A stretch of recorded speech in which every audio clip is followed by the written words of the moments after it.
नमस्कार dear students, मैं Dibang sir economics का वीडियो लेक्चर लेके एक बार फिर से आ रहा हूँ। जैसे हम सब जानते हैं कि चैप्टर नंबर 3 डिमांड चल रहा है। Today in this lecture we are going to learn about exception of law of demand, explain expansion and contraction of demand, explain increase and decrease of demand and explain individual and market demand। जैसे जैसे धीरे धीरे chapter आगे बढ़ रहा है, जो भी क्वेश्चन आंसर हम यहाँ पे देख रहे हैं, तो हमारी एक जिम्मेदारी बनती है कि ये वीडियो लेक्चर देखते देखते ही ये सारे आंसर हमें लर्न हो जाने चाहिए। ऐसा प्रॉपर तरीके से बराबर हमको पढ़ना है। सो स्टार्ट करेंगे चैप्टर नंबर 3 डिमांड। आगे exception of law of demand के लिए अब हम आंसर पढ़ेंगे, बराबर। ओके, अब आपकी स्क्रीन पे एक क्वेश्चन दिख रहा है, explain the exception for law of demand. I mean to say exception means limitation. सबको पता है there are inverse relation between price and demand, लेकिन जब डायरेक्ट रिलेशन देखने को मिलता है बिटवीन प्राइस एंड डिमांड तो एक्सेप्शन क्रिएट होता है।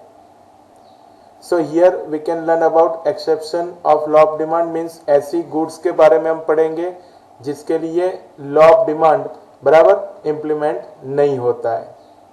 ओके, सो 4 पॉइंट्स आएंगे exception of law of demand के लिए। फर्स्ट पॉइंट आ रहा है Giffen goods. Giffen goods were invented by professor sir Robert Giffen. Inferior goods और very low quality goods are known as Giffen goods. With the change in income of consumer, demand of high quality goods will be fluctuated. If the income of consumer increases, consumer demands high quality goods against less quality goods. This matter understood first by Robert Giffen, and he given this thought first time to whole the world. That's why the very low quality of goods is known as Giffen goods. समझने वाली बात यह है, Giffen goods means low quality goods, बराबर। For the first time Robert Giffen ने पूरे world को explain किया कि लो क्वालिटी गुड्स का प्राइस अगर कम होता है तो उसकी डिमांड इंक्रीज नहीं लेकिन डिक्रीज ही होती है, बराबर। तो ये टाइप की detail for the first time Robert Giffen ने एक्सप्लेन की। इसकी वजह से वेरी लो क्वालिटी गुड्स, जिसको गिफन गुड्स के नाम से जाना जाता है, या फिर इनफीरियर गुड्स को भी वही नाम से जाना जाता है। मैं एक एग्जांपल आपको बता दूं तो आपके दिमाग में ये बात सेट हो जाए, बराबर। प्योर घी एंड वनस्पति घी, प्योर घी एंड वनस्पति घी, तो ये आप समझ सकते हो कि भाई लोअर क्वालिटी गुड्स है, इनफीरियर गुड्स है। वनस्पति घी एक इनफीरियर गुड्स है कंपेयर टू प्योर घी, बराबर। तो जो लोअर क्वालिटी गुड्स होती है उसको लॉ ऑफ डिमांड इंप्लीमेंट नहीं होता है, बराबर। वेरी लो क्वालिटी गुड्स होती है, इनफीरियर गुड्स होती है, उसकी प्राइस एंड डिमांड के बीच में डायरेक्ट रिलेशन देखने को मिलता है। That's why we can say the Giffen goods is the goods have no is the exception of law of demand, यानी गिफन गुड्स ये लॉ ऑफ डिमांड का एक एक्सेप्शन है, बराबर। तो एग्जाम ओरिएंटेड पॉइंट है गिफन गुड्स, ये ध्यान रखना है आपको। Okay, now second point, prestigious goods. Gold, silver, diamond etcetera are the prestigious goods for high class. So price of prestigious goods will be increased, then reputation of high class will be increased. So more quantity demandable, but price of high prestige goods will be decreased, then less quantity demandable. बहुत simple बात है। Prestigious goods होता है उसका exchange value very high होता है, और उसकी वजह से ये टाइप की गुड्स को परचेस करने वाला भी क्लास जो होता है वो रिच होता है, हाई क्लास होता है। ये लोग अपनी प्रेस्टीज बताने के लिए, स्टेटस दिखाने के लिए ये टाइप की गुड्स को परचेस करते हैं। दैट्स वाई प्रेस्टिजियस गुड्स का जो भी प्राइस इंक्रीज होता है तो demandable quantity will be more, वो डिमांड होने वाली जो क्वांटिटी होती है गुड्स की वो बढ़ जाती है, ज़्यादा हो जाती है। और प्राइस कम हो जाती है तो डिमांडेबल जो क्वांटिटी होती है बराबर वो कम हो जाती है। तो इस तरीके से आता है। That's why here the exception is created for law of demand as prestigious goods. बराबर, प्रेस्टिजियस गुड्स जो है वो लॉ ऑफ डिमांड का एक एक्सेप्शन बनेगा बिकॉज उसकी प्राइस इंक्रीज होने से उसकी डिमांड भी इंक्रीज होती है। बराबर। तो गोल्ड, सिल्वर, डायमंड सबको पता है उसका एक्सचेंज वैल्यू हाई रहता है, उसका परचेस करने वाला भी जो क्लास है वो रिच क्लास है, हाई क्लास है। और वो अपनी प्रेस्टीज दिखाने के लिए जब ये टाइप की गुड्स की प्राइस बढ़ेगी वो ज़्यादा डिमांड करेगा, तो उसकी वजह से exception of law of demand create होगा। Okay, now point number 3, extremely low price goods. Salt, pin, match box etcetera are very cheap in price, so whatever change in their prices but the demand remaining the same. As per the above exception, law of demand becomes negative. बराबर, यानी salt, pin, match box ये supplementary आपके लिए, बराबर, ये सारी चीजें ऐसी होती है जिसकी प्राइस बहुत कम होती है, एक्सट्रीमली लो। यानी ये टाइप की गुड्स के लिए अगर प्राइसेस में चेंज होता है तो डिमांड में कोई बड़ा चेंज नहीं होता है बिकॉज इसकी प्राइसेस वो बहुत चीप होती है। बराबर, जैसे आप मान लो कि भाई स्टेपलर पिन आता है 10 रुपीज़ का आता है, अब 1 रुपया उसका बढ़ गया तो प्राइस बढ़ गया तो उसकी डिमांड पे कोई बड़ी इफेक्ट आने वाली नहीं है। तो यहाँ पे क्या हुआ, लॉ ऑफ डिमांड का एक्सेप्शन क्रिएट हुआ। एक्चुअली प्राइस इंक्रीज होने से डिमांड डिक्रीज होनी चाहिए, लेकिन डिमांड में इतना ज़्यादा इफेक्ट देखने को नहीं मिलता है। That's why we can say extremely low price goods is the exception of law of demand. Okay? And the last point for exception of law of demand, fourth point, special preferences of people. Certain times people get very accustomed and used to certain goods. As a result, if there is some rise in the price of such goods, an individual's demand may not decrease. For example, a particular brand of toothpaste, shoes, etc.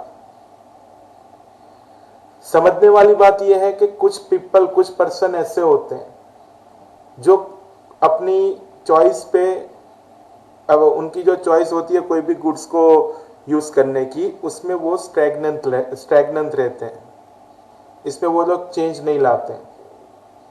Particular brand of toothpaste use करना है, particular brand of shoes, यानी ये जो उनका जो तरीका है या फिर उनका जो ये रवैया है, तो उसमें क्या होता है, वो पर्टिकुलर ब्रांड की जो गुड्स है उसकी प्राइसेस में कोई भी चेंज होता है तो वो अपनी डिमांड में कोई भी चेंज नहीं लाते हैं। अगर डिमांड में चेंज नहीं आता है, प्राइस में चेंज आने के बाद, तो वो exception of law of demand create होता है। So special preferences of people is been the one of the exception of law of demand. बराबर।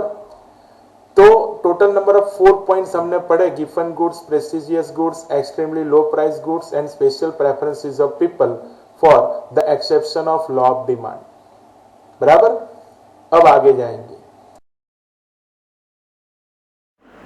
अब आपकी स्क्रीन पे एक न्यू जेन्युइन क्वेश्चन दिख रहा है, explain expansion and contraction of demand.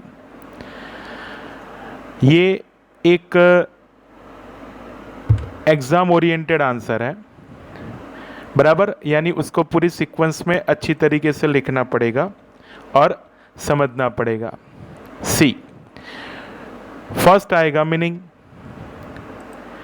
Demand is changes due to changes in the price of the commodity are known as expansion and contraction. Price factor responsible for expansion and contraction in demand, and factors other than price remain constant in expansion and contraction in demand. See, कोई भी commodity का demand होता है, उसमें changes आते हैं due to changes in price. तो price में चेंजेस होने से डिमांड में चेंजेस होते हैं, तो वो टाइप की जो डिटेल है उसको expansion and contraction of demand बोला जाता है। बराबर, डिमांड में चेंजेस आते हैं due to changes in price, then such a changes will being known as expansion and contraction of demand. If demand going to be increased, then expansion, and demand going to be decreased, then contraction. Price factor is responsible for expansion and contraction in demand, and factors other than price remain constant or same in expansion and contraction of demand. Okay. See diagram, एक diagram आपको यहाँ पे मैंने represent किया है expansion and contraction के लिए। See demand for the commodities in unit on X axis and prices of commodity on Y axis. We can see the expansion and contraction being shown on same DD demand curve. On lower side there will be expansion of demand, and on upper side there will be contraction of demand. This kind of diagram being suggests us the contraction and expansion being shown on the same demand curve. बराबर, तो demand curve एक ही demand curve है जिस पर से हमको expansion contraction का suggestion मिल रहा है। एक्सपांसन यानी लोअर साइड होता है, कॉन्ट्रैक्शन यानी अपर साइड होता है। बराबर, तो ये डायग्राम का एक एनालिसिस भी लिखना है as a part of answer. बराबर, सी अब एनालिसिस की बारी। मैं एनालिसिस की पूरी डिटेल बोल रहा हूँ और आपका ध्यान डायग्राम पे होना चाहिए, तो एनालिसिस तुरंत समझ में भी आ जाएगा और लर्न भी हो जाएगा। क्या है देखिए, in the diagram demand of commodity in units noted on X axis and price in rupees of commodity noted on Y axis. DD is demand curve. In diagram A point suggests that if price is ₹3, then demand is 3 unit. Now price decreases to ₹1, then demand increases to 5 unit, suggested by C point. So from diagram, an area of A point to C point called expansion of demand. समझिए, 3 rupees का price है, तब 3 unit का demand हो रहा है। अब price कम हो गया, 1 यूनिट हो गया। बराबर, 1 यूनिट होने के बाद आप देख सकते हो 1 रुपीज़ का प्राइस हो गया, तब 5 यूनिट का डिमांड हो गया। वो सी पॉइंट सजेस्ट कर रहा है, तो ए पॉइंट से सी पॉइंट तक का जो एरिया है वो एक्सपांसन का सजेशन दे रहा है। बराबर, अब आगे, if price increases from 3 rupees to 5 rupees, then demand decreases from 3 unit to 1 unit, suggested by B point. So from diagram, an area of A point to B point called contraction of demand. यानी आप देख सकते हो price increase हो गई, 3 rupees से 5 rupees हो गई, तो डिमांड डिक्रीज हो गई 3 यूनिट से 1 यूनिट। ये बी पॉइंट सजेशन दे रहा है, और डायग्राम में ए पॉइंट से बी पॉइंट तक का जो एरिया है वो कॉन्ट्रैक्शन ऑफ डिमांड सजेस्ट कर रहा है। So on same demand curve expansion and contraction of demand possible. On bottom side of demand curve, expansion of demand, and on upper side of demand curve, contraction of demand. तो ये type का पूरा आपको expansion and contraction of demand का जो diagram है उसका analysis लिखना है. ये प्रॉपर तरीके से आपको पता चलना चाहिए. So students, I have completed a genuine answer. Explain expansion and contraction of demand. It is a one of the change in demand. ये एक टाइप का चेंज जो डिमांड का होता है वो है एक्सपांशन एंड कॉन्ट्रैक्शन. याद रखना बराबर बॉटम साइड या लोअर साइड में होता है एक्सपांशन और अपर साइड में होता है contraction on demand curve. Okay. Now a new genuine answer on your screen. Explain increase and decrease of demand. Explain increase and decrease of demand. बराबर एक जेन्युइन आंसर है जिसको प्रॉपर एक sequence में लिखना पड़ेगा. तो उसके लिए सबसे पहले आएगा meaning. Demand is changes due to changes in factors other than price are known as increase and decrease of demand. I again repeat. Demand is changes due to changes in factors other than price are known as increase and decrease in demand. Factors other than price responsible for increase and decrease in demand, and price remain constant or same in increase and decrease of demand. एकदम easy है. Price में कोई change नहीं होता है लेकिन other factors के अंदर चेंज आते हैं. फैक्टर्स अदर देन प्राइस में चेंज आते हैं तो वो होता है increase and decrease of demand.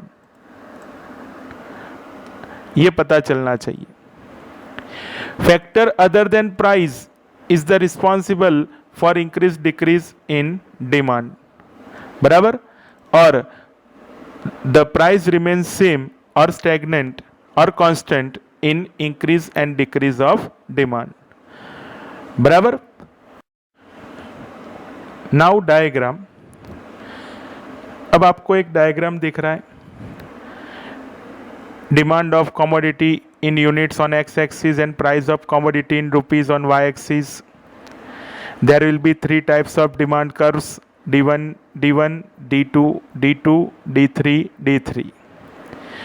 On the right hand side we can see increase in demand, and on the left hand side we can see decrease in demand. We assume that D1 is the main demand curve which is moves from is actual position to right side, then increase of demand, and actual position to left side, then decrease of demand due to changes in other factors. बराबर. ये type का पूरा एक diagram आपको दिख रहा है जिसमें इंक्रीज और डिक्रीज ऑफ डिमांड की सिचुएशन बताई गई है. एकदम इजीली पता चल जाता है. देखिए, a line is parallel to X axis suggest the price line and also suggests that there is no change in price, so that the line is similar or parallel to x axis is called price line. बराबर. तो ये एक diagram है. Properly उसका analysis भी हमको लिखना पड़ेगा और समझना पड़ेगा. बराबर. Now analysis of diagram. यहाँ पे भी मैं एनालिसिस जो अभी मैं बोलूँगा आपका ध्यान डायग्राम पे होना चाहिए तो तुरंत लर्न हो जाएगा. Okay. In the diagram, demand of commodity in units noted on X axis and price in rupees of commodity noted on Y axis. D1 and D2, D3, D3 are the demand curves. A line similar to x-axis is price line suggests that price remains same. Okay.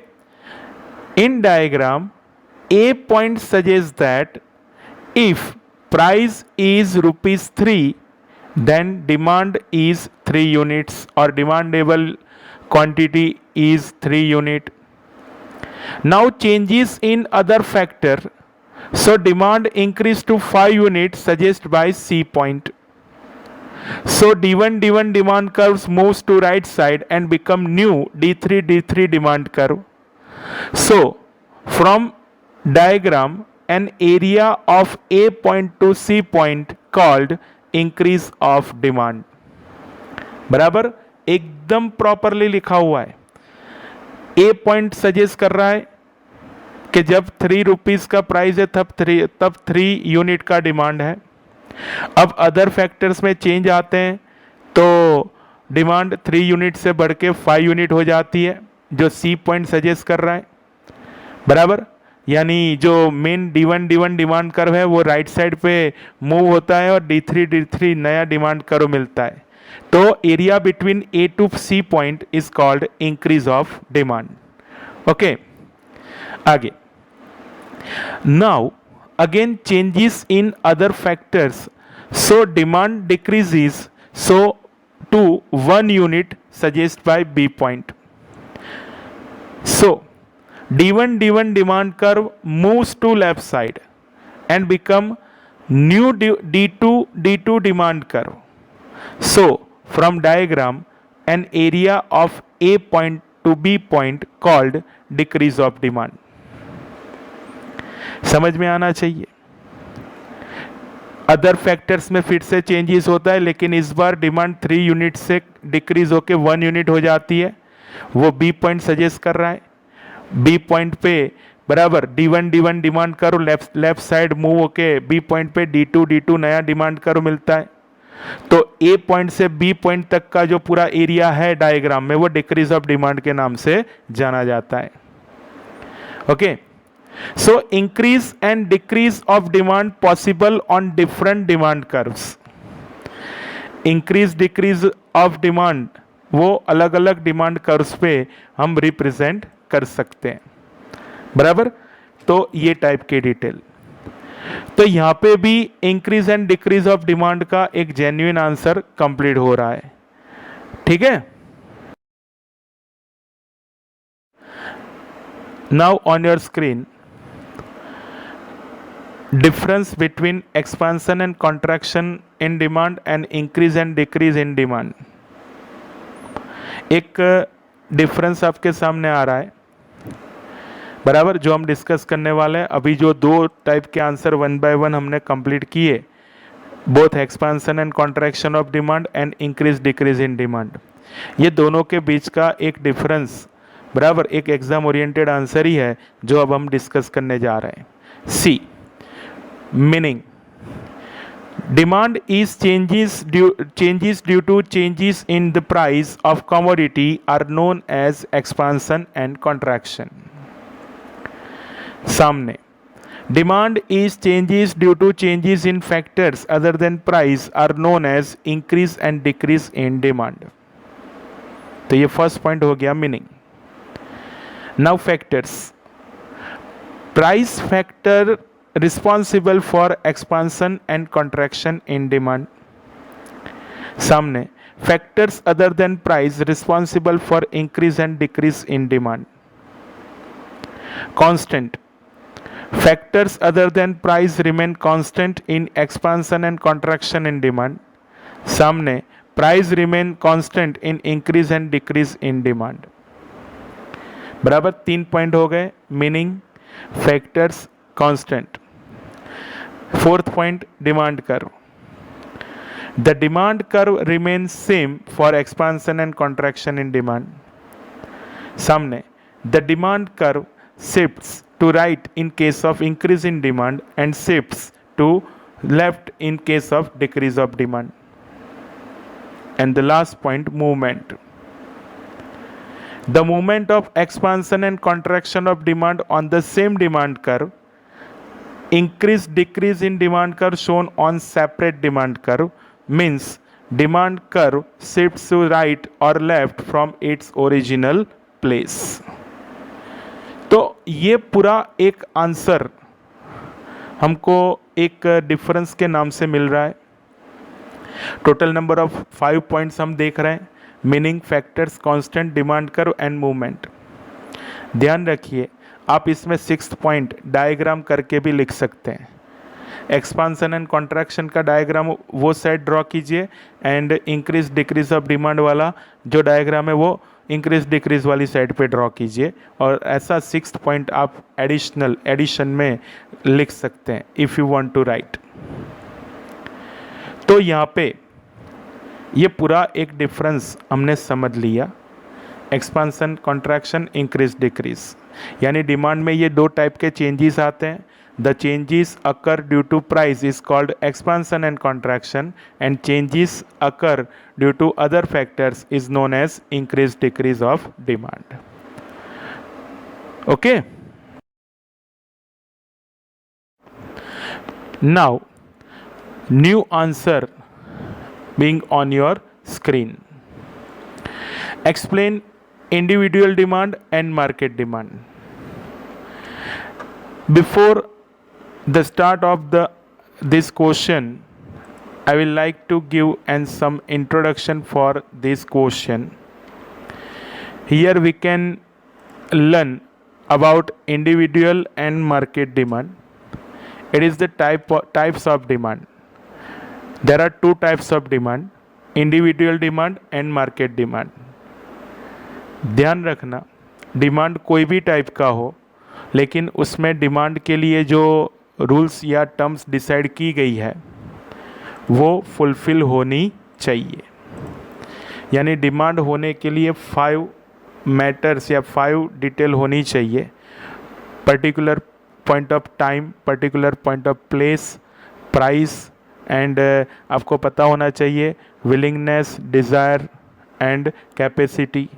ये पूरे 5 matter एक साथ होनी चाहिए तो demand हो सकती है। Whatever the demand is type of individual और type of market demand. Okay, now we can start this answer. Okay, see first individual demand. Individual demand is the demand of a good by an individual customer at a given price and at a particular point of time. Individual demand इस type की demand है जिसमें individual consumer और customer जो होते हैं वो particular price और पर्टिकुलर पॉइंट ऑफ टाइम में बराबर कोई भी गुड्स का डिमांड करते हैं। इंडिविजुअल डिमांड के साथ दूसरा भी एक कंसेप्ट जुड़ा हुआ है, ध्यान से सुनिए। If individual firm can demand, then this type of demand will be known as individual demand.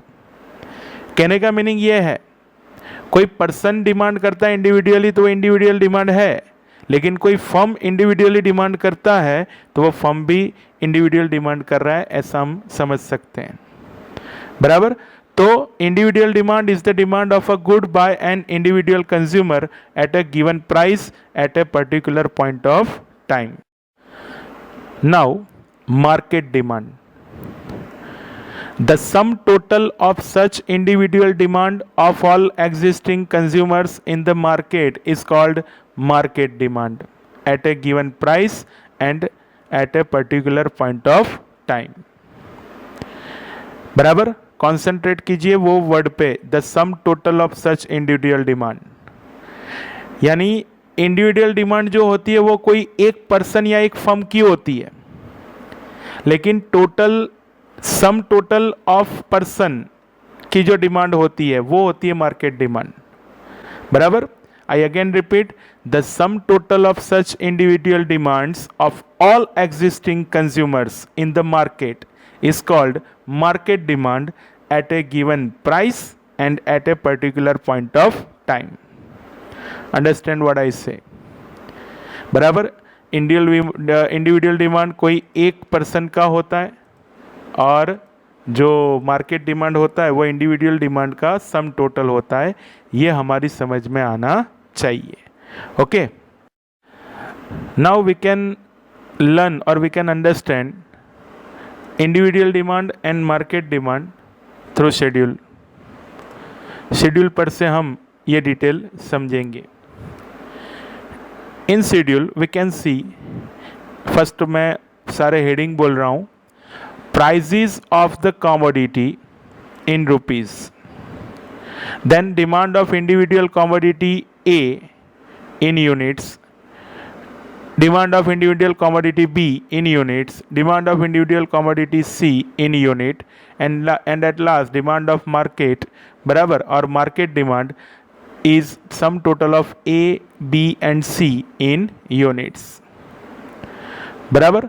ये पूरी डिटेल इस तरीके से दी गई है. पहले प्राइस ऑफ कमोडिटी जो दिया हुआ है वो, प्राइस ऑफ कमोडिटी की डिटेल जो दी गई है वो बराबर 10,8,642 ये प्राइस ऑफ कमोडिटी की डिटेल है, यानी प्राइसेस कम हो रही है. बराबर. प्राइसेस क्या हो रही है? कम हो रही है. तो कंफर्म हो गया इनवर्स रिलेशन की वजह से each and every type of demand is more और increases. Now demand of individual commodity A in units 1, 2, 3, 4, 5. Now individual demand commodity B in units 2, 3, 4, 5, 6. Now demand of individual commodity C in units 3, 4, 5, 6, 7.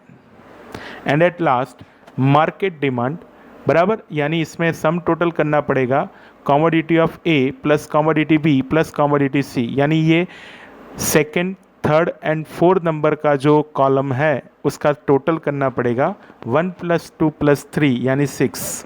उस तरीके से आप आगे करते जाओगे तो 6, 9, 12, 15, 18.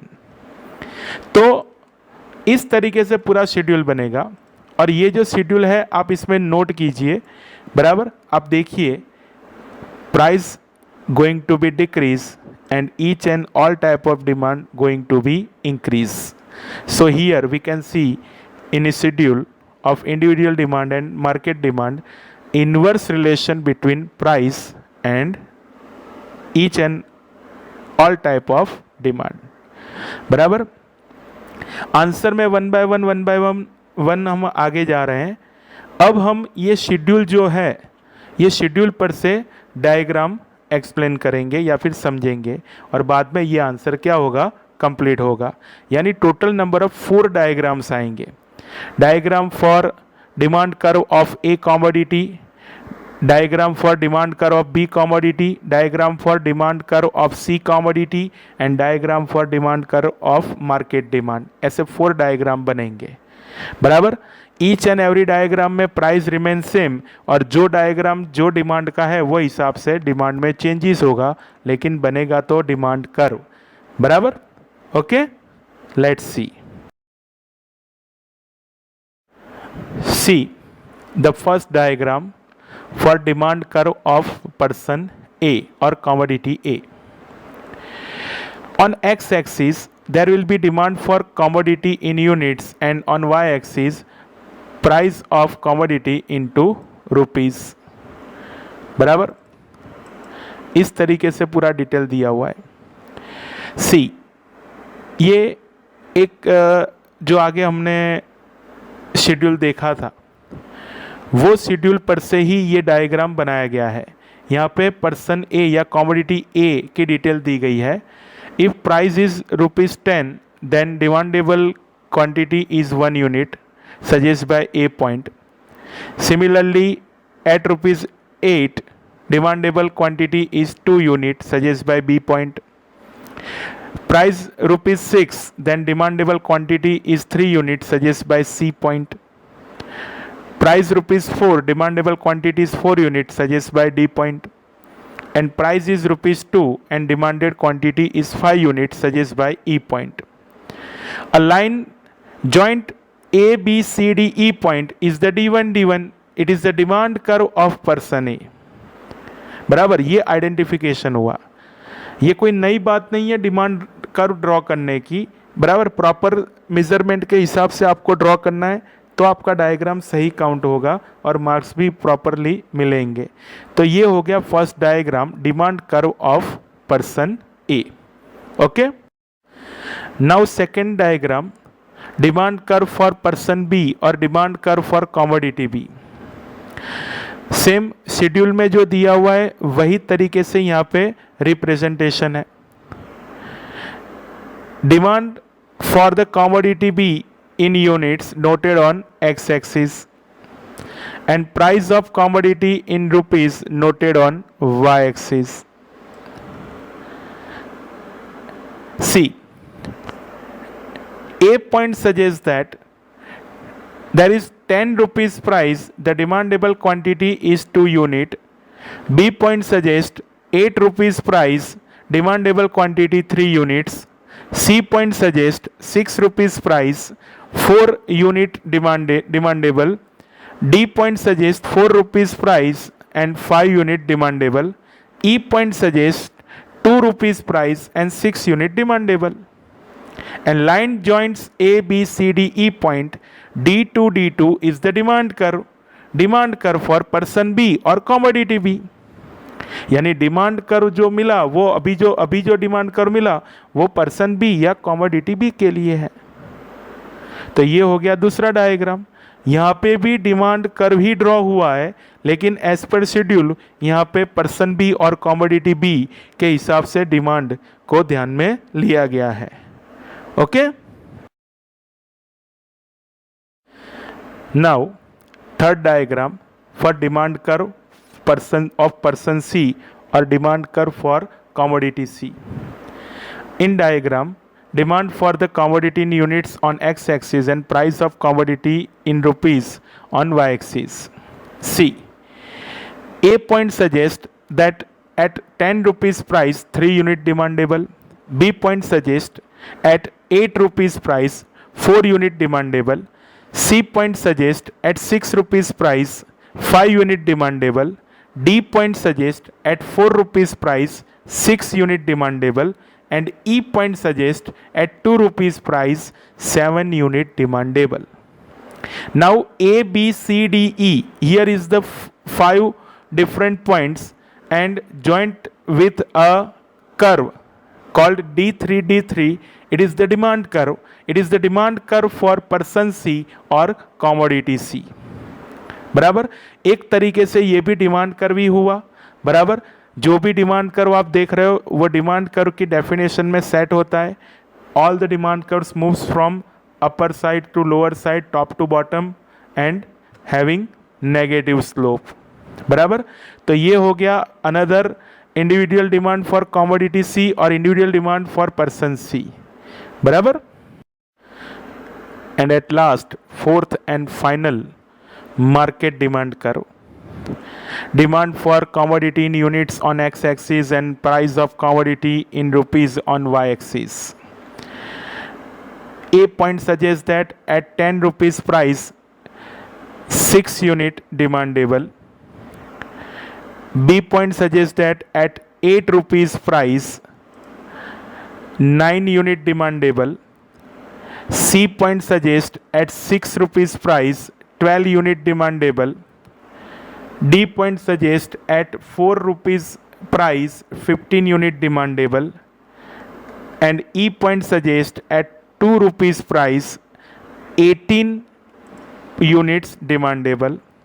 So ABCD E point is connect with a curve or line is called D4. D4 is the demand curve. It is the demand curve for market demand. This demand curve moves from top to bottom, left to right side. So this kind of demand curves having negative slope.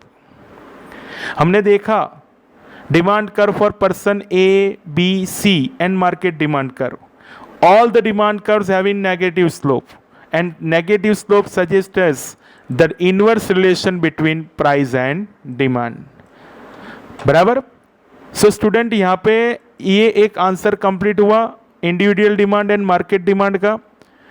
आपको ये पूरा answer अच्छे तरीके से पूछते हैं तो आपको पता चलना चाहिए। टोटल नंबर ऑफ 4 डायग्राम के साथ पूरा आंसर आपको लिखना पड़ेगा। बराबर, तो आज के लेक्चर में इतना ही, बाकी नेक्स्ट वीडियो लेक्चर में आगे हम पढ़ेंगे। बराबर, तो आगे का नेक्स्ट लेक्चर में जब भी वीडियो लेक्चर आएगा उसमें हम आगे जाएंगे। यहाँ पे डिमांड के रिलेटेड पूरी डिटेल कंप्लीट हो गई। बराबर। जो भी आंसर वगैरह जो भी डायग्राम के रिलेटेड थे वो कंप्लीट हो गए। ओके, जय श्री कृष्ण।